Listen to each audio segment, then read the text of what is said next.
Hai, selamat malam Sobat Cuan semuanya. Selamat hari Rabu. Seperti biasa, aku Olivia Luis, Financial Expert CNBC Indonesia, nemenin Sobat Cuan di segmen Cuan Curhat Bareng Sobat Cuan. Hari ini kita mau ngomongin sektor properti. Jadi apakah saham-saham properti udah mulai cerah? Halo Yusuf, terima kasih. Seperti biasa, kalau misalnya Sobat Cuan mau ngobrol-ngobrol, boleh banget tulis di kolom komentar, atau kalau ada pertanyaan, tulis di kolom question box yang ada di sebelah kanan. Nah, ini ada komentar dari Muhammad, katanya iya, properti cerah katanya. Oke, gimana kabar portfolio dari Sobat Cuan? Semoga cerah selalu ya. Jadi hari ini IHSG ternyata ditutup menguat tipis aja 0,19%. Tadi sesi kedua tuh sebenarnya jam 2-an sempat memerah, tapi ditutupnya itu menghijau di akhir sesi. Dan kalau kita lihat data dari foreigner buy and sell-nya, hari ini tercatat asing itu keluar sekitar 146 miliar. Dan selama sepekan terakhir, asing telah melakukan penjualan sebesar 800 miliar. Kalau misalnya kita lihat juga USD per rupiahnya hari ini naik lagi ya Sobat Cuan ke 16.300 kalau nggak salah. 16.255. Jadi udah mengalami kenaikan lagi dibanding sekitar pertengahan Juli yang sempat sentuh 16.095. Nah, ini ada komentar nih dari Muhammad Reza, katanya, aku sebagai pelaku jual beli rumah di Cibubur Jaktim, bagus banget penjualannya, mantap. Semoga Mas Muhammad Reza banyak komisinya ya. Oke, nah kalau kita ngomongin Cibubur ya, by the way Cibubur itu kan banyak banget developer ya. Salah satunya sebenarnya developer yang terkenal di Cibubur itu apa sih? CTRA ya, Ciputra. Karena di sana kan ada Citra Land, gitu. Citra Garden, ada Citra Garden. Secara apa sih katanya? Oke, jadi sebenarnya hari ini kita nggak ngomongin terkait rumah tapak dan lain-lainnya, tapi kita ngomongin kinerja emiten-emiten dari properti ini. Tapi kalau misalnya teman-teman itu bekerja sebagai agen penjual rumah, properti, ruko, dan lain-lain, boleh banget share pandangan kalian di kolom komentar, siapa tahu jadi insight tambahan untuk teman-teman kita yang jadi investor saham. Oke Sobat Cuan, jadi sekarang kan lagi musim keluar laporan keuangan kuartal 2 2022 atau semester 1 2022. Nah, biasanya momen-momen keluar laporan keuangan ini tuh jadi momen-momen yang dilakukan oleh investor untuk memutuskan apakah akan lanjut berinvestasi di sebuah saham, atau justru keluar, atau justru menambah kepemilikan, atau justru baru mau masuk di sebuah saham. Karena keluarnya laporan keuangan kuartal 2 itu kan sudah menunjukkan setengah jalan dari kinerja sebuah perusahaan gitu ya. Makanya keluar laporan kuartal 2 ini jadi momentum, menurutku bisa itu jadi momentum negatif dan juga momentum positif terhadap sebuah emiten. Ya kalau misalnya laba bersihnya turun, udah pasti jadi momentum negatif. Saham-sahamnya kemungkinan besar akan dibuang sama investor-investornya. Tapi kalau misalnya laba bersihnya mengalami pertumbuhan secara year on year, tentunya ini jadi katalis positif dan justru akan makin banyak investor yang membeli saham tersebut. Memang kalau kita ngomongin saham properti, belum semuanya yang ngeluarin laporan keuangan kuartal 2 2022. Tapi setidaknya aku mencatatkan ada 3 emiten yang sudah mengeluarkan laporan keuangan kuartal 2 tahun 2024. Sebut saja yang pertama itu adalah Pakuwon atau developer yang terkenal di Surabaya ini. Sebenarnya bukan hanya di Surabaya, Pakuwon ini juga punya mall di Jakarta seperti Gandaria City, Casablanca ya, dan juga apartemen yang ada di sebelahnya, serta ada mall Pakuwon juga dan mall lain-lain. Jadi kalau kita ngomongin Pakuwon, meski ini masuknya ke industri properti atau ke sektor properti, tapi Pakuwon ini sedikit unik dibanding dengan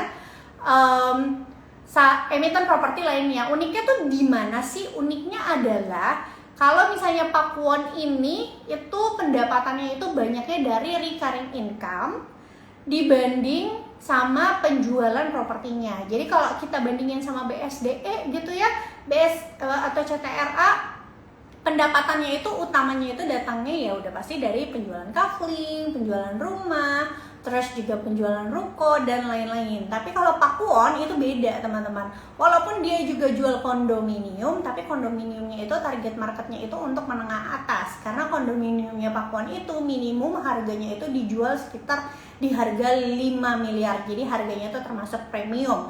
Dan 50% pendapatan perusahaan itu disumbangnya dari recurring income atau dari sewa menyewa ruangan, seperti sewa menyewa ruangan yang ada di mall, terus juga sewa menyewa area kantor, terus juga pendapatan dari servis, jasa parkir dan lain-lain gitu ya.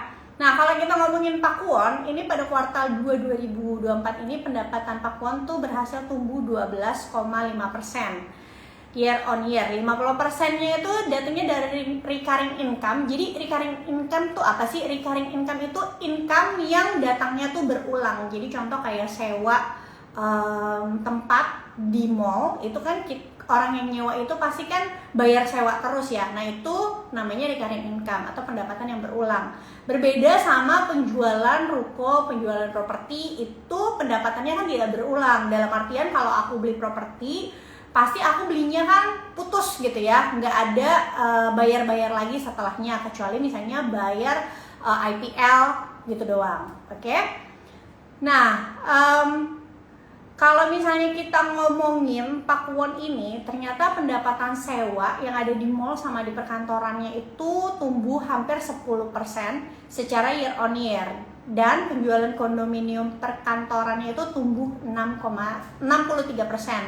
Tapi nih ya Sobat Cuan ya, meskipun penjualan kondominiumnya itu mengalami kenaikan, tapi sebenarnya kinerja ini tuh belum balik seperti pra-pandemi atau tahun 2019.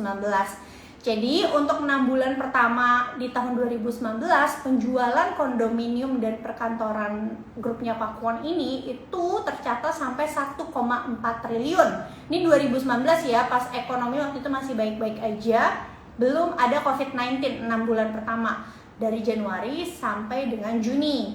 Tapi pada bulan Januari sampai Juni tahun 2024, Pakuwon itu hanya berhasil mencatatkan penjualan kondominium dan juga kantor sebesar 457 miliar. Masih jauh banget ya, baru sekitar sepertiga. Nah, ini mungkin bisa menandakan juga memang daya belinya mungkin yang kelas atas itu menurun untuk kondominium dan perkantorannya juga. Mungkin juga mereka berpikir buat apa sekarang invest duit di beli perkantoran atau misalnya di kondominium. Mungkin sekarang mereka juga jalanin bisnisnya ya, nggak perlu gedung perkantoran yang gede-gede, mungkin sewa 1 ruko aja udah cukup, atau misalnya 2 ruko, atau misalnya mungkin bisnisnya udah ada yang dijalanin secara remote dari rumah gitu. Terus kayak kondominium juga mungkin udah banyak yang ngerasa ya waktu tahun 2020 kalau kondominiumnya premium itu biasanya kan disewainnya itu entah untuk ekspatriat atau misalnya untuk perusahaan-perusahaan yang dimana perusahaan itu biasanya kasih untuk misalnya manajerial ya, atau misalnya BOD-nya mereka untuk tinggal di situ.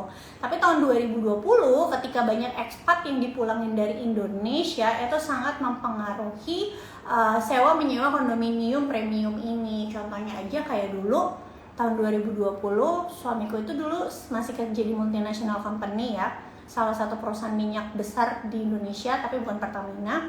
Nah, di perusahaannya itu banyak banget ekspatnya itu kayak dari Singapura dan lain-lain. Nah, biasanya sama kantor itu ditaruh di apartemen premium kayak Pakubuwono dan lain-lain. Nah, 2020 karena harus cut cost perusahaannya, jadi mereka semua dipulangin. Itu kenapa apartemen premium itu mungkin kayaknya belakangan gak terlalu banyak peminatnya gitu, karena perusahaan kayaknya masih belum terlalu banyak mau hire expat untuk balik lagi ke Indonesia gitu. Terus ada temenku juga punya apartemen di salah satu kawasan di Semanggi ya, padahal apartemennya sih bukan apartemen premium gitu yang kelas menengah lah, tapi di kawasan Semanggi. Terus sampai sekarang tuh kosong banget sih, belum dapat penyewa, karena biasanya di daerah apartemennya itu atau di komplek apartemennya itu biasanya disewain tuh ke Jepang gitu, kayak ekspat Jepang gitu.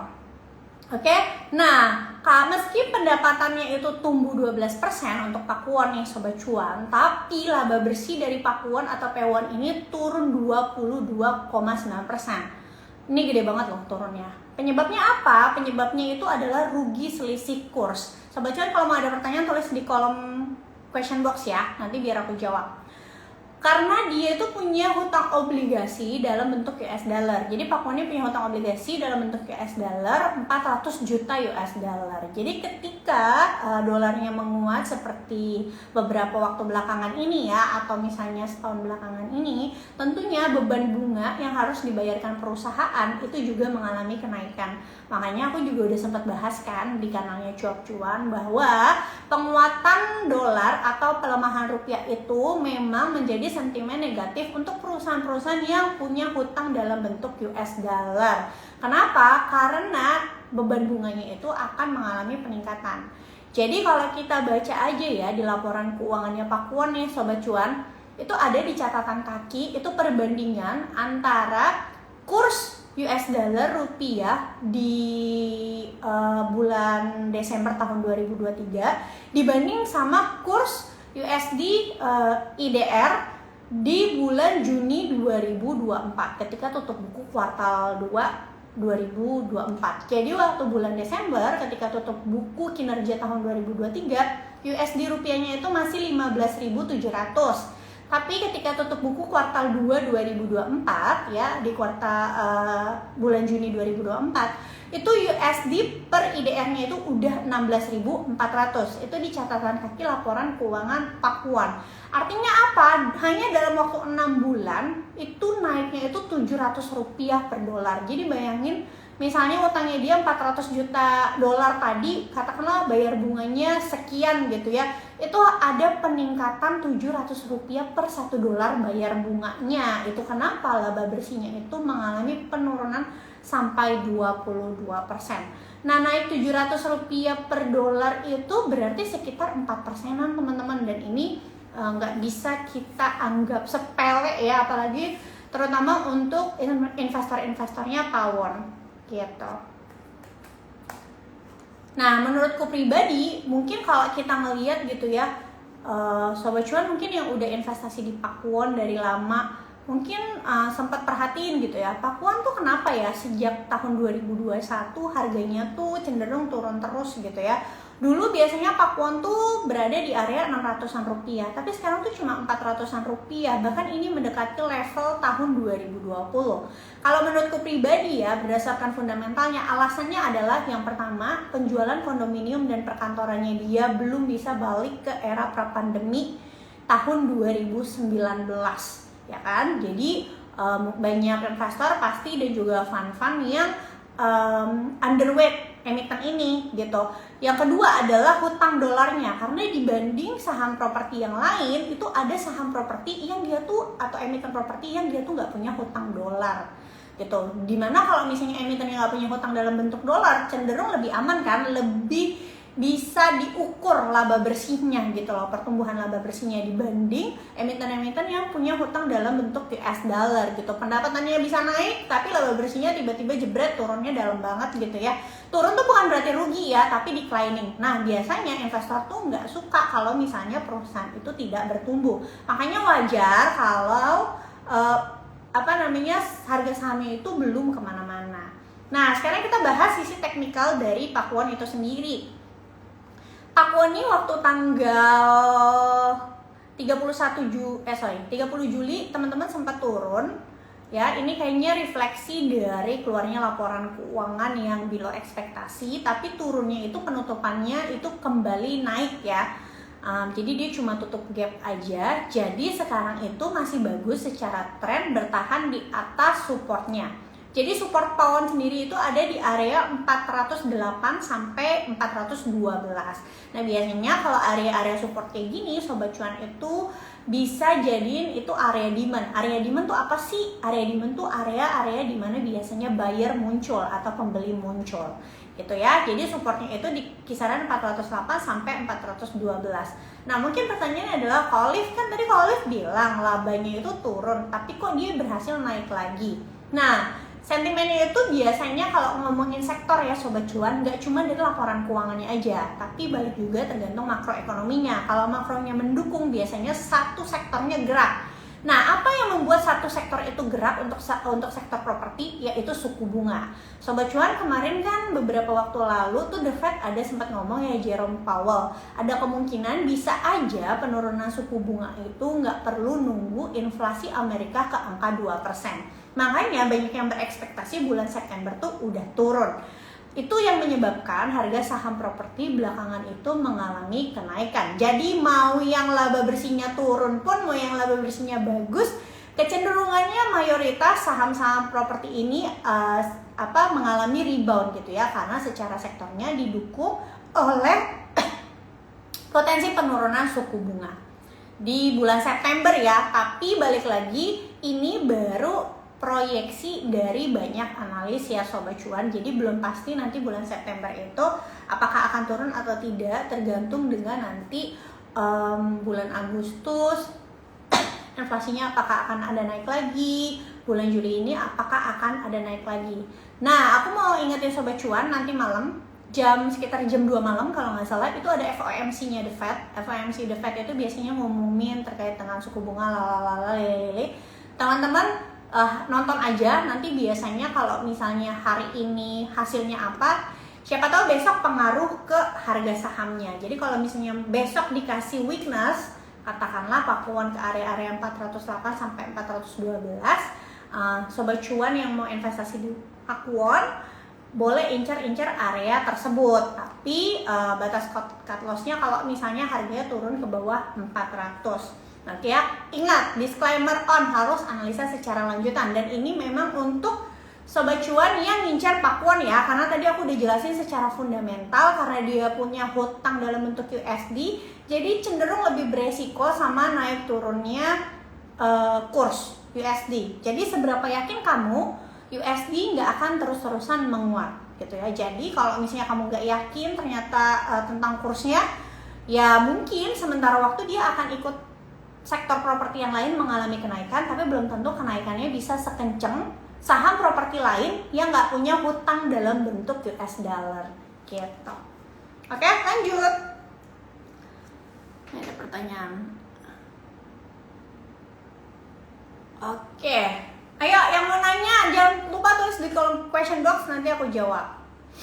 BSDE ini aku lucu ya, aku lihat di berita udah keluar, ada beritanya gitu ya, ada pengumuman marketing sales tumbuh 1%, terus juga pemegang saham pengendali seperti yang kita tahu ya, sejak awal bulan itu nambah kepemilikan terus, sebesar 703 juta lembar saham. Terus juga BSDE ini masuk ke indeks FTSE Syariah, tapi aku lihat di IDX laporan keuangannya itu belum keluar, jadi aku juga belum bisa terlalu membahas terkait dengan BSDE ini secara kinerja.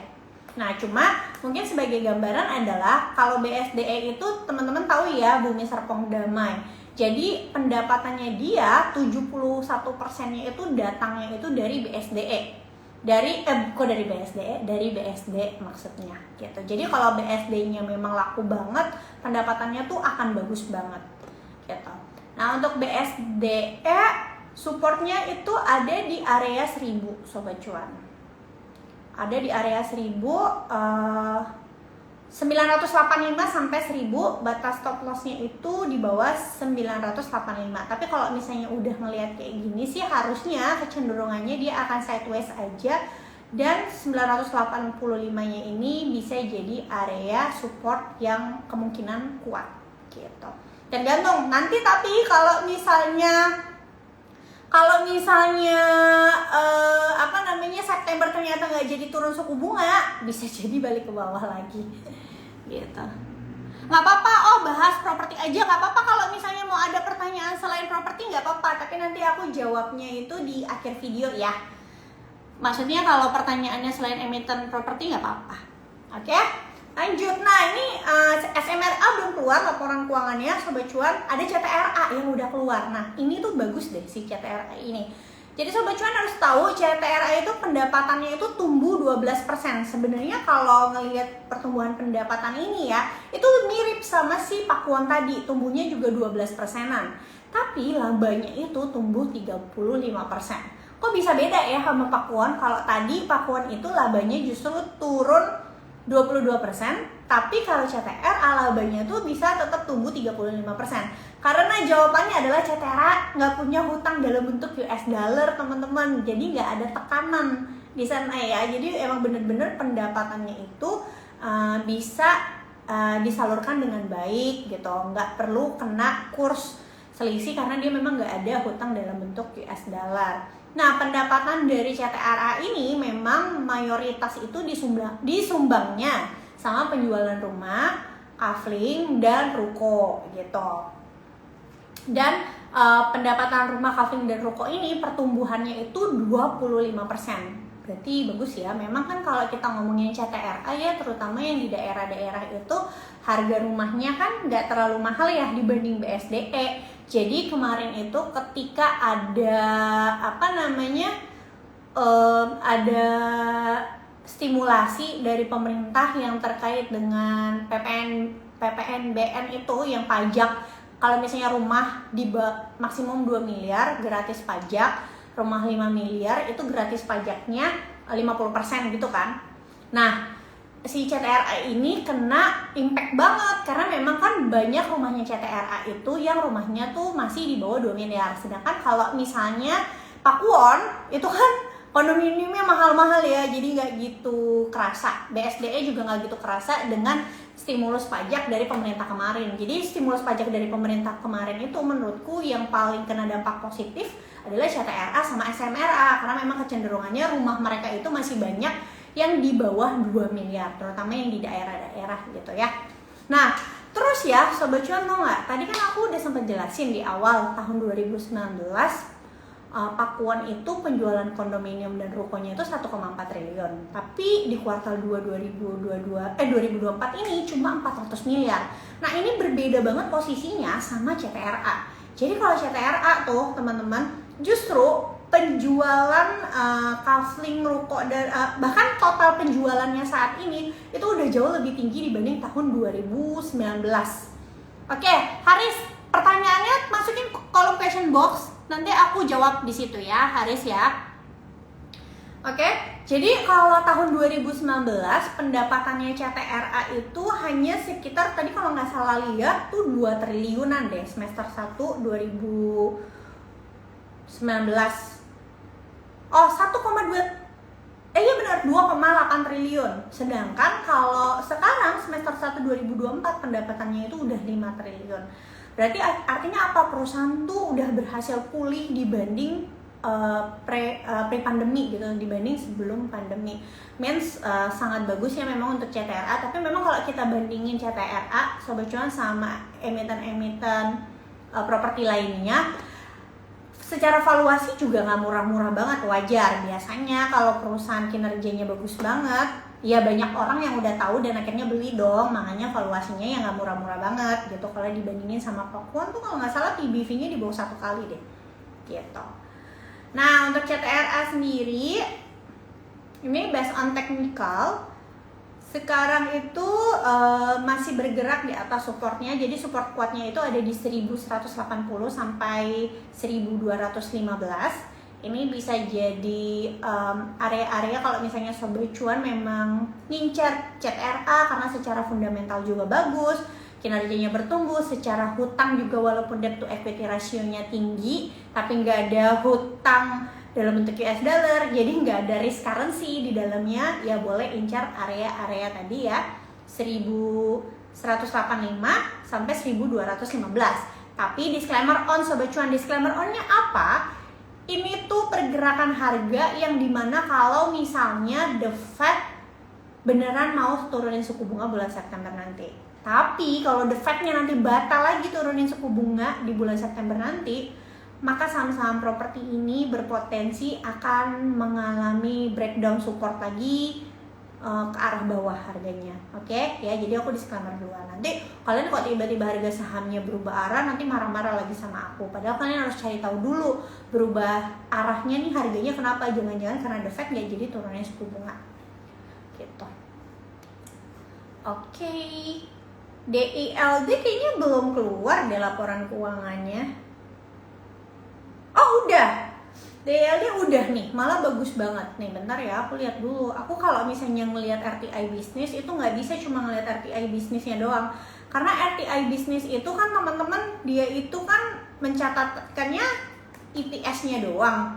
Jadi kita nggak tahu kalau EPS itu, soalnya kan dia bisa positif tuh bisa macam-macam. Misalnya bisa pendapatan dia nggak bertumbuh, tapi dia misalnya punya pendapatan investasi atau pendapatan lain-lain yang cukup besar, misalnya dari hasil jualan anak usaha atau jualan aset, akhirnya bikin bottom line atau laba bersihnya tuh bertumbuh, bisa aja kayak gitu kan. Sedangkan kita sebagai investor, kita kan pasti kan maunya cari perusahaan yang bener-bener labanya itu datangnya itu dari pendapatan organik perusahaan. Pendapatan organik tuh apa sih, Ci? Pendapatan organik itu memang yang datangnya dari operasional perusahaan, bukan yang datangnya dari yang kejadiannya tuh cuma satu kali doang selama beberapa waktu. Misalnya kayak apa? Kalau cuma kejadian sekali selama beberapa waktu, jual anak usaha, divestasi gitu ya, atau jual aset dan lain-lain, itu kan momen yang cuma datangnya sekali. Nggak mungkin tahun depannya dia jual aset lagi gitu kan buat ngegedein laba gitu. Itu kenapa yang kita cari adalah pertumbuhan pendapatan dari operasionalnya gitu, pendapatan organiknya gitu. Jadi kalau kayak dia jual rumah, ya kita memang pengennya laba bersihnya itu datang dari pertumbuhan hasil jual rumahnya gitu. Oke, nah bener kan? Bener aja nih. Jadi kayak si DILD ini teman-teman, pendapatan usahanya tuh turun. Turunnya itu lumayan loh, hampir 50% gitu. Tapi kenapa nih labanya kok bisa naik nih ke Olive di bottom line gitu kan? Nah, kita harus cek nih di sini. Kita harus cek kenapa nih. Nah, ternyata kenapa dia labanya itu bisa turun, bisa naik, padahal pendapatannya turun 50%. Karena ada penghasilan lain-lain, seperti yang tadi udah aku sampaikan. Penghasilan dari dampak modifikasi atas arus kas liabilitas keuangan. Nah, yang udah kayak gitu udah ribet deh. Kata-katanya aja udah sulit kita mengerti ya. Yang kayak gitu biasanya aku nggak terlalu tertarik kalau udah yang kalimatnya tuh udah susah-susah banget. Jadi kalau menurutku pribadi ya, kita tuh kalau investasi saham, laporan keuangannya tuh bener-bener harus yang bisa gampang dimengerti sama investor gitu. Kalau misalnya udah kalimatnya pendapatannya dari ina inu yang bahkan kita nggak ngerti ini maksudnya dari mana sih, itu biasanya aku nggak gitu tertarik. Kenapa hari ini harga sahamnya naik? Ya karena labanya naik, tapi biasanya yang kayak gitu nggak akan sustain karena labanya itu datangnya, balik lagi seperti yang tadi aku bilang, bukan dari pendapatan organik perusahaan. Oke, nah DILD kita lihat teknikalnya ya teman-teman. Sebentar, ini oke. Nah, hari ini itu DILD ada di area resistance. Jadi teman-teman nih, kalau misalnya teman-teman yang bisa technical analysis pasti bisa lihat DILD itu ada pola atau chart pattern yang berpotensi dia bentuk. Apa itu? Yaitu inverted head and shoulder. Tadi siang itu sebenarnya dia udah sempat breakout, tapi sayangnya ketika penutupan itu dia nggak jadi breakoutnya, alias dia penutupannya itu di area resistance. Jadi sebuah chart patternnya itu dianggap valid kalau misalnya dia beneran udah jadi breakoutnya gitu ya. Makanya biasanya untuk technicalist mereka akan cenderung melihat candle penutupan dibanding candle berjalan. Karena candle penutupan itu akan lebih menggambarkan kira-kira pergerakan harga sahamnya tuh seperti apa. Jadi kalau tadi siang ketika udah breakout, mungkin orang ngelihat wah ini udah breakout inverted head and shoulder. Tapi ketika penutupan ini belum breakout teman-teman, karena harganya kembali turun. Jadi kalau melihat chart kayak gini, biasanya apa sih yang aku lakukan? Biasanya aku akan wait and see dulu dan biarin ngelihat pergerakannya itu beberapa hari ke depan. Kalau misalnya untuk beberapa hari ke depan dia tambah naik, means bagus, dia jadi valid breakout inverted head and shoulder. Nah, kalau misalnya dia udah breakout, nggak usah buru-buru untuk kejar harganya, karena biasanya saham yang habis breakout kemungkinan besar akan melakukan retracement. Retracement tuh gimana sih? Kalau retracement itu adalah koreksi sehat menguji area supportnya. Jadi biarin dia breakout dulu. Kalau misalnya nanti dia udah breakout, itu 180 akan menjadi support. Tapi kalau dia udah breakout, kalau sekarang 180 itu bukan sebagai support, tapi sebagai resistance. Oke, ya. Jadi wait and see dulu. Kita lihat minggu depan. Besok Kamis, Jumat, Sabtu sampai minggu depan. Nanti kamu bisa tanyain lagi DILD-nya di Rabu depan apakah sudah breakout atau belum. Oke, sekarang kita jawabin pertanyaan ya teman-teman. SMRA-nya nggak bisa aku bahas dulu ya karena laporan keuangannya belum keluar. SMRA-nya belum aku bisa bahas secara fundamental karena belum keluar. Laporan keuangannya mungkin aku bahas secara teknikal ya. Kalau aku pribadi ya, maksudnya ngelihatnya maksudnya selain CTRA, salah satu yang bagus itu untuk residensial ya. Itu satunya itu sebenarnya SMRA gitu. Secara valuasi juga SMRA lebih murah dibanding CTRA gitu. Oke, jadi untuk Summarecon ini dia itu masih bergeraknya itu namanya sideways teman-teman ya. Sideways itu alias ranging gitu. Nah, saat ini supportnya itu ada di 540 ya. Tapi Sobat Cuan perhatiin kalau misalnya dia harganya turun ke bawah 540, maka bisa menguji support selanjutnya di 495. Jadi bisa diartikan sebenarnya kalau ngelihat polanya SMRA, area demand-nya itu ada di area 495 sampai 540. Oke, mungkin nanti kalau keluar laporan keuangan kuartal 2-nya bagus kayak CTRA, bisa jadi ini akan melanjutkan kenaikan. Nah, tergantung Sobat Cuan nih, mau tunggu validnya aja dulu, tunggu validnya gimana? Tunggu laporan keuangannya keluar aja dulu, atau misalnya mau spekulasi dari sekarang. Kalau menurutku pribadi sih better tunggu laporan keuangan kuartal 2-nya keluar aja dulu gitu. Jangan takut ketinggalan kereta. Oke. ASI. Wah, ini ASI ya. Padahal udah beberapa minggu ini aku suruhnya wait and see terus ya. Tapi hari ini ternyata menghijau gitu. Kenapa ASI bisa menghijau Kak Olive? Karena UNTR-nya ternyata kinerjanya secara kuartal on kuartal itu mengalami pertumbuhan teman-teman. Jadi kalau teman-teman yang belum tahu ya, Astra itu adalah induk usaha. Induk usaha, anak usahanya tuh ada macam-macam segmen bisnisnya ya. Dari dia jualan mobil, terus juga dia jualan spare part, dan juga ada segmen bisnis alat berat. Nah, segmen bisnis alat beratnya ini adalah UNTR. Jadi Astra itu punya kepemilikan di UNTR sebesar 59%, alias dia itu pemegang saham pengendali. Jadi karena pemegang saham pengendali, laporan keuangan UNTR itu terkonsolidasi ke laporan keuangan Astra Internasional.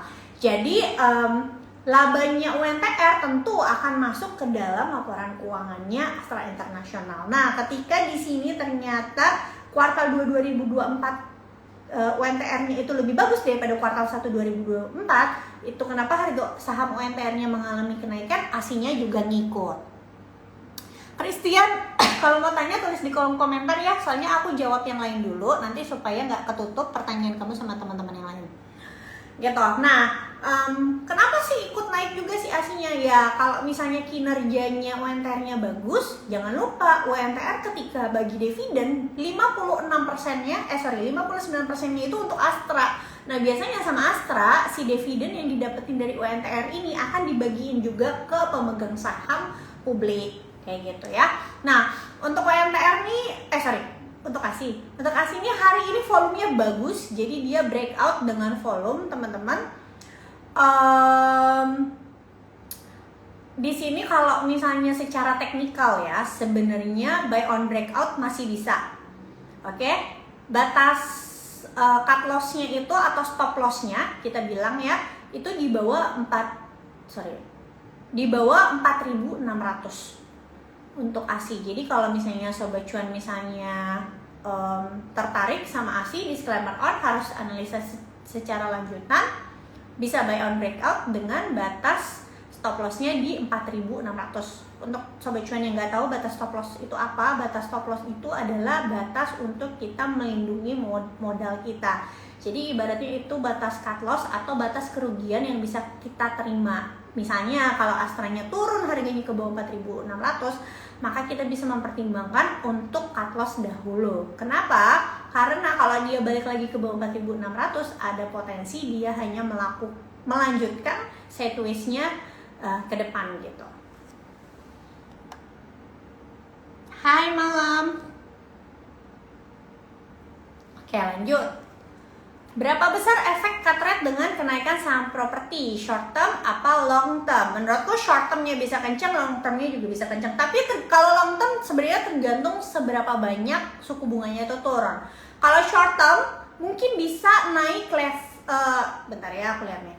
Mungkin masih bisa sekitar naik 10-15%-an lagi untuk short term.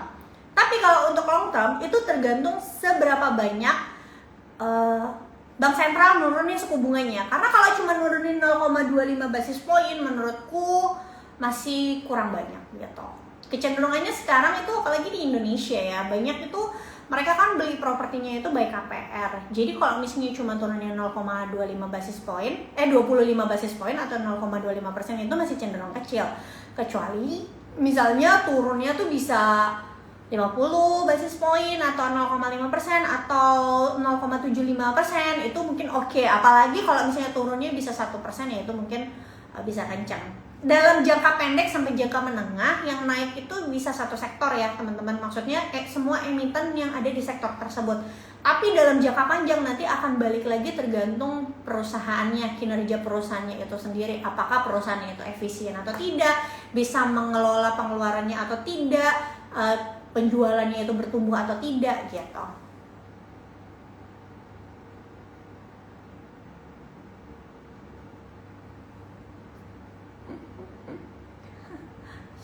Nah ini tadi yang kita bahas. Ini maksudnya papi nih, papi nanti malam mau cuap-cuan. Maksudnya papi itu papi Jerome ya, papinya kita semua.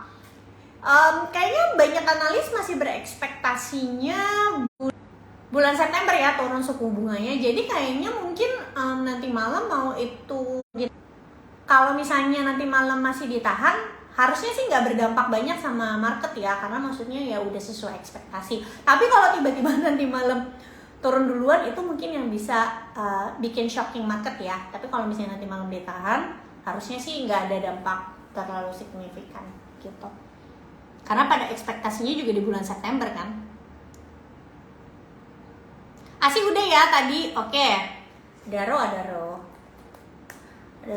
Adaro nih gak dikasih koreksi ya teman-teman ya, sedih. Padahal kayak nungguin loh di harga 3.000 loh. Belum keluar nih laporan keuangannya, nanti better tunggu laporan keuangannya aja. Takutnya lagi ditarik-tarik kayak gini, tiba-tiba laporan keuangan kuartal 2-nya below ekspektasi, dikasih turun lagi. Tapi Sobat Cuan, kalau misalnya nih ya, ini aku disclaimer ya, kalau nanti Adaro kuartal 2-nya ternyata below ekspektasi dan dibuang sama pelaku pasar ya, misalnya harga sahamnya jadi turun gara-gara misalnya kuartal 2-nya jelek, justru itu momen kalian ambil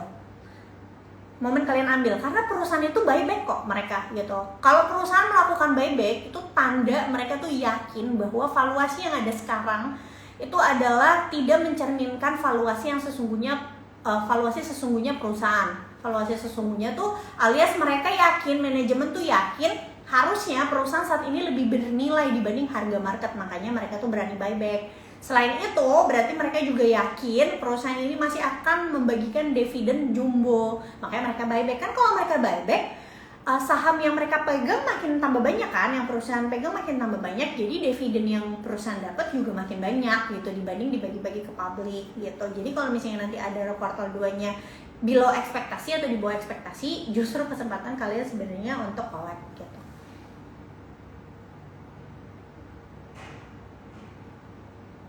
Tapi kalau nanti kuartal 2-nya malah bagus ya, malah naik dulu nih, bisa ngetes 3.400.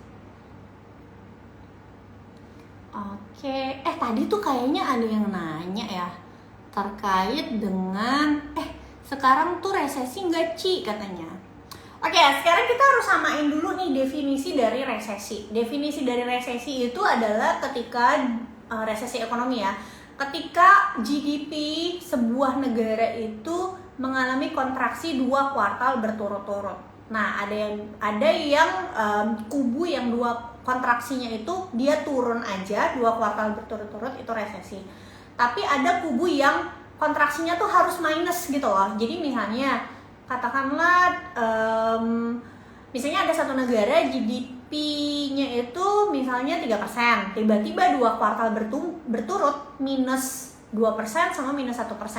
Nah, itu resesi. Tapi ada juga yang menganggapnya lu nggak masih minus tapi lebih rendah dari kuartal sebelumnya aja itu udah resesi. Tapi harus 2 kuartal minimum ya. Jadi misalnya ada satu negara GDP-nya sekarang 3%, tiba-tiba di kuartal berikutnya GDP-nya itu 2%, kuartal berikutnya lagi GDP-nya itu 1%, turun kan dia dari 3%, 2% ke 1%. Nah, itu ada yang bilang juga resesi, tapi biasanya kayak gitu disebutnya soft landing gitulah, gitu. Oke, nah kalau sekarang itu kan belum ada kontraksi GDP-nya gitu, jadi ya belum resesi gitu. Yang udah resesi itu sebenarnya Jepang. Kayak kalau Jepang kan emang udah kontraksi ya teman-teman GDP-nya gitu. Tapi kalau Amerika belum dan Indonesia juga belum. Teman-teman kalau misalnya mau lihat data GDP gitu, bisa lihat aja sebenarnya Trading Economics. Nanti bisa lihat tiap negara. Nih kayak gini, Indonesia tuh belum, karena Indonesia itu terakhir kuartal 1 itu 5,11%, masih tumbuh dibanding kuartal 4 tahun 2023 gitu. Nah, cuma teman-teman, aku harus kasih tahu market saham itu geraknya lebih dulu daripada ekonomi cycle. Jadi kalau kita belajar maksudnya investasi ya, kayak misalnya kalian ikut CSA yang gitu-gitu, belajar fundamental yang benar-benar bersertifikasi, itu akan diajarin. Jadi ada 2 economic cycle sama stock market cycle. Jadi ini tuh geraknya nggak berbarengan. Stock market cycle atau pasar saham itu geraknya akan lebih dulu daripada economic cycle. Nah, GDP itu teman-teman ya, GDP itu adalah lagging indikator. Lagging indikator tuh maksudnya apa? Dia itu adalah data yang keluarnya terakhir. Jadi ibaratnya kalau misalnya baru mau investnya ketika kita keluar GDP ya, GDP, oh nih GDP udah dikatakan resesi nih karena dia minus 2 kuartal berturut-turut, stock marketnya udah ready gitu. Jadi biasanya kita akan analisa duluan sebelum si GDP-nya itu beneran keluar dia menunjukkan resesi. Nah, cara analisanya tuh gimana? Ada caranya. Dan materi ini akan aku bawain nanti di akhir bulan tanggal 31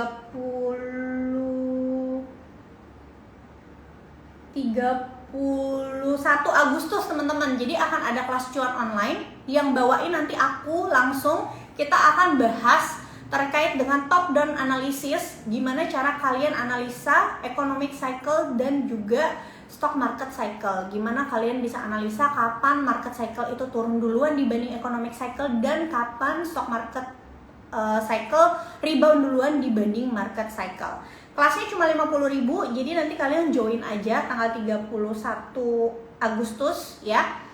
Nanti link pendaftarannya biasanya udah ada di bio Instagramnya cuap-cuan. Nanti kita akan bahas bareng di situ. Dan kalau secara teori ya, itu sebenarnya ada sektor-sektor yang memang biasanya dia itu perform di economic cycle tertentu dan underperform di economic cycle tertentu gitu. Jadi nanti kita akan bisa bahas bareng-bareng di sana. ASI udah tadi, BBRI laba bersihnya cuma tumbuh sekitar 2%, tapi ini sebenarnya sudah sesuai ekspektasi. Kenapa? Karena memang NPL-nya naik. Kita harus tahu BBRI itu penyaluran kreditnya untuk ultramikro. Ultramikro itu adalah mereka-mereka yang sangat rentan terhadap gejolak ekonomi ya, dan banyak dari mereka belum pulih karena efek pandemi. Kita ketahui ketika pandemi itu ada yang namanya restrukturisasi hutang, dan per Maret kemarin restrukturisasi hutangnya sudah harus selesai. Maka mereka-mereka yang masih nyangkut di restrukturisasi hutang, restrukturisasi hutangnya ini angkanya harus pindah menjadi kredit macet di laporan keuangan perusahaan. Akhirnya apa? Kredit macetnya meningkat, ya udah pasti CKPN meningkat. CKPN meningkat, maka membuat laba tertekan. Udah, sesimpel itu untuk BBRI. Nah, untuk BBRI memang aku juga udah sempat bilang dari kemarin-kemarin ada potensi dia harus koreksi dulu, tutup gap 4.620 sama 4.450. Jadi untuk sobat cuan yang mau koleksi BBRI, tunggu aja wait and see di daerah 4.620 sama 4.450. Oke. Di area-area itu dividennya itu bisa sekitar 7%-an, not bad. Itu untuk BBRI. Nah, teman-teman, BBRI ini karena dia itu rentan banget sama daya beli ya. Jadi misalnya perlambatan ekonomi kayak gini, pasti NPL-nya itu meningkat. Tapi nanti kalau suku bunga rendah, ya BBRI itu bisa jadi salah satu bank yang diuntungkan gitu. Jadi tergantung seberapa yakin kamu tahun depan atau 2 tahun lagi suku bunga kita akan balik rendah. Yang pasti suku bunga itu nggak akan tinggi terus-terusan karena itu namanya siklus ekonomi yang akan kita pelajarin tanggal 31 Agustus nanti. Siklus ekonomi itu nggak mungkin suku bunga akan berada di level 0 terus suku bunga akan berada di level 5 terus, nggak mungkin karena memang ya siklusnya kayak gitu. Kalau nggak nutup gap nggak bisa naik ya? Sebenarnya bukan kalau nggak nutup gap nggak bisa naik, justru lebih baik nutup gap dulu, Christian. Kenapa? Karena di Indonesia itu likuiditasnya itu nggak sebesar di Amerika. Di Amerika itu mungkin aja gap itu nggak tertutup. Tapi kalau di Indonesia transaksi harian aja kayak sekarang per hari itu cuma berapa nih? Transaksi harian di IHSG cuma 13 triliun. Itu IHSG-nya. BRI-nya kan berarti cuma berapa gitu ya, Sobat Cuan? Nah, biasanya kalau memang marketnya itu juga kurang liquid, itu gapnya itu cenderung akan gampang tertutup gitu, akan gampang tertutup gitu. Dan seperti yang sering sudah aku sampaikan bahwa memang secara seasonal Juli itu adalah bulannya hijau, Agustus juga bulannya hijau, tapi probabilitasnya tidak setinggi Juli. September itu adalah bulannya koreksi.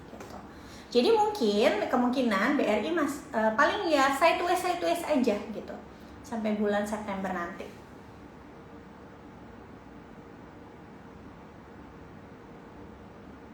Wah, kalau BNGA kemarin oke kan, walaupun NPL-nya juga naik, tapi EPS-nya tuh tumbuh year on year bahkan kuartal on kuartal gitu ya.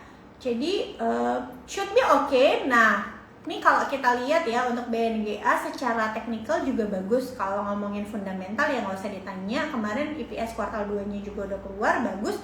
Jadi menurutku bahkan nih bank-bank yang second liner kayak gini ya, kayak BNGA, kayak NISP itu menarik banget Sobat Cuan gitu. Nah, untuk BNGA ini ada area support di 1085 sampai 1820. Tapi sebenarnya kalau kalian emang view-nya mau hold-nya agak panjang gitu ya, emang dijadiin saham investing, nggak usah nawar sih buat BNGA di harga-harga sekarang juga maksudnya masih cukup menarik. All time high-nya aja kan waktu itu di bulan Maret kan di kisaran 2200-an gitu. Jadi kalau menurutku ya masih bisa potensi untuk balik ke harga all time high kalau melihat kinerja perusahaannya memang sebagus ini gitu. Dividend yield-nya juga potensi tahun depan di angka 7%-an. Jadi menurutku pribadi kalian nggak perlu terpatok harus punya big bank aja gitu ya. Kalau misalnya kalian mau punya big bank satu laginya punya bank second liner, itu nggak apa-apa banget juga gitu. Second liner yang benar-benar growth-nya lagi bagus-bagus kayak BNGA atau juga NISP ya pilihannya. Kalau menurutku dua itu sih yang second linernya. Kalau yang mau dividend yield-nya misalnya tinggi bisa 10%, mungkin bisa BJTM, tapi harus lihat juga kuartal 2-nya gimana ya. Soalnya BJBR aja kuartal 2-nya kurang bagus ya gitu. PDMN itu BDS year on year turun ya, Q&Q juga turun. Jadi daripada ambil dua-duanya, mending bisa fokus di BNG aja atau salah satu misalnya NISP.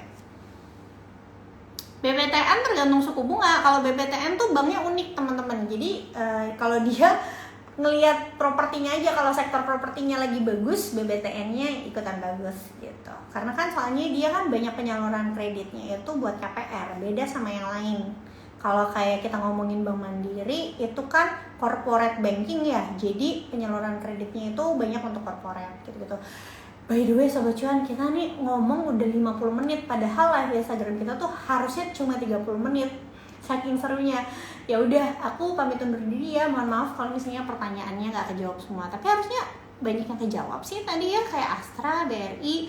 Nanti Sobat Cuan yang baru join Instagram kita boleh tonton siaran ulangnya di Instagramnya cuap_cuan, terus dengerin podcast kita di Spotify, Apple Podcast, Google Podcast, dan juga Anchor. Makasih juga Christian udah join live Instagram kita. Jangan lupa setiap hari Rabu jam 7 malam harus nongkrong di Instagramnya cuap_cuan, oke? Thank you juga Awin. Nah, aku mau ngingetin tanggal 31 Agustus ini kita akan ada kelas cuan online yang harganya cuma 50.000. Kalian bisa dapetin e-sertifikat. Kita akan belajar top down analisis untuk mencari tahu hubungan antara economic cycle dengan stock market cycle, supaya kalian bisa lebih dulu punya strategi tanpa nungguin arah makroekonominya mau kemana. Oke, aku Olivia Louis, financial expert CNBC Indonesia, pamit undur diri. Lemin, kalau ketinggalan boleh tonton siaran ulangnya di Instagramnya cuap_cuan. Oke, by the way jangan lupa join komunitas kita ya, komunitas Telegram cuap_cuan. Linknya ada di bio Instagram. Di situ kalian bisa diskusi sama teman-teman investor lainnya atau juga sama mentor-mentornya cuap_cuan. Buat kalian yang udah join komunitas kita, jangan malu-malu bertanya, lempar pertanyaan atau ajak mentor-mentor diskusi di kanal Telegramnya. Kalau kalian nggak nanya, kita juga bingung gitu mau nyampein apa. Oke, terima kasih, selamat malam, sehat selalu semuanya. Bye bye Sobat Cuan.